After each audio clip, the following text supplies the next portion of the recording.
அஸ்ஸலாமு அலைக்கும். Hi friends, Ramadan டே 5ஓட சஹர்லேருந்து இஃப்தார் வரைக்கும் எடுத்த மினி விளாக் தான் பார்க்க போகிறோம். போன விளாக்லேயே சொல்லியிருந்தேன் சாம்பார், அதுக்கப்புறமா சிக்கன் கோலா உருண்டை வந்து ரெடி பண்ணியிருக்கோம் அப்படின்னு சொல்லி. இந்த கோலா உருண்டை மட்டும் காலையிலே எழுந்துச்சி சஹரில் எழுந்துச்சி பொடிச்சாச்சு. அதோட சாப்பிட்டு முடிச்சுட்டு எல்லாம் நோன்பு ஸ்டார்ட் பண்ணியாச்சு. அதுக்கப்புறமா நான் எந்த வீடியோவுமே எடுக்கலை, எனக்கு உடம்பு சரியில்லைங்கிறதுனால அப்படியே படுத்துகிட்டே இருந்தேன், வீடியோ எதுவுமே எடுக்கலை. நெக்ஸ்ட் இஃப்தாருக்கு வந்து சரி ப்ரிப்பேர் பண்ணுறது மட்டும் வீடியோவாக எடுக்கலாம் அப்படின்னு சொல்லி வீடியோ எடுக்க ஸ்டார்ட் பண்ணேன். ஃபஸ்ட்டு வந்து வீட்டுக்கு ஜூஸ் வந்து இன்றைக்கி ரோஸ் மில்க் போடலாம் அப்படின்னு சொல்லி ரோஸ் மில்க் போட்டேன். அப்படியே பாப்பாவுமே பால் வேணும் அப்படின்னு கேட்டாங்க, அவங்களுக்குமே பால் ஆற்றி கொடுத்தாச்சு. நம்ம சேனலில் இப்போ 900 சப்ஸ்கிரைபர் கிட்டே இருக்கீங்க.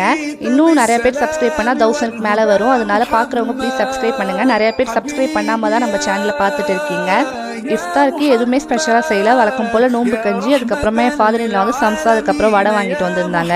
அதுக்கப்புறமா பக்கத்து வீட்டு அக்கா வந்து மசால் வடை சுட்டுருந்தேன் அப்படின்னு சொல்லி கொடுத்துருந்தாங்க. அதையும் அதுக்கப்புறம் ரோஸ் மில்க் இதை வச்சு தான் இன்றைக்கி வந்து நோன்பு திறந்தோம். நெக்ஸ்ட் வீடியோவில் பார்க்கலாம். அஸ்ஸலாமு அலைக்கும்.